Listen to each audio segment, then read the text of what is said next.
'Panchayat committee కుర్రోళ్ళు' లాంటి village backdrop series గాని, మూవీస్ గాని మీకు నచ్చితే ఈ మూవీ హాయ్! వెల్కమ్ టు చిన్న భాష. ఇవాళ నేను నా ఒపీనియన్ చెప్పబోయే మూవీ నేమ్ వచ్చేసి 'the great pre wedding show'. Movie విషయానికొచ్చేస్తే హీరోకి విలేజ్‌లో ఒక ఫోటో స్టూడియో ఉంటది.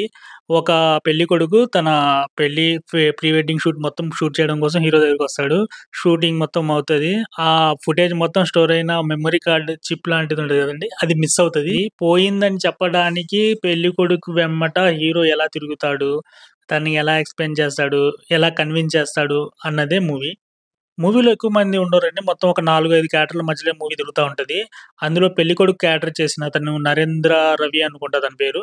తనైతే సూపర్ చేశాడు. తన యాక్టింగ్ చాలా బాగుంటది. అండ్ తను కొన్ని కొన్ని సీన్‌లయితే ఏడుపొచ్చేస్తది. ఎస్పెషల్లీ సెకండ్ హాఫ్‌లో ఒక సీన్ ఉంటది. ఏడుపొచ్చేస్తది ఆ సీన్ చూస్తే.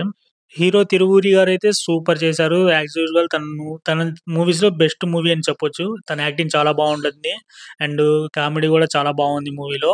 90స్ వెబ్ సీరీస్‌లో పిల్లోడి క్యారెక్టర్ చేస్తాడు కదా! రోహన్ సంథింగ్ తన క్యారెక్టర్ గూడా చాలా బావుంటది. ఈ ట్విస్ట్‌లన్నీ తన వల్లే వస్తా ఉంటాయి. హీరోయిన్ క్యారెక్టర్ చేసిన అమ్మాయి గూడా చాలా బాగా చేసింది. అండ్ మ్యూజిక్ చాలా బాగుంది. దాంట్లో 2 సాంగ్స్ చాలా బావుంటాయి. క్రింజీ కామెడీని ఈ మధ్య హెల్తీ కామెడీ అంటున్నారు. కొన్ని కొన్ని సినిమాల్లో చూస్తున్నాం. అయితే ఈ మూవీలో అయితే సిట్యుయేషన్ తగ్గట్టే కామెడీ ఉంటది. చాలా అంటే చాలా బావుంటది. డైరెక్టర్ చాలా బాగా హ్యాండిల్ చేశారు. ఫైనల్‌గా ఏందంటే run time 1 hour 56 minutes something ఏదో ఉంది. చాలా చిన్ చాలా తొందరగా అయిపోతది మూవీ. ఎక్కువ లెంత్ ఉండదు. లాగ్ ఉండదు. ఎక్కడ మీకు ఏముండదు. ఫ్యామిలీతో పోయి హ్యాపీగా ఎంజాయ్ చేసి ఫుల్‌గా చిల్ అయ్యి వీకెండ్ వచ్చేయండి. ఫ్యామిలీతో మస్ట్ టు వాచ్ మూవీ.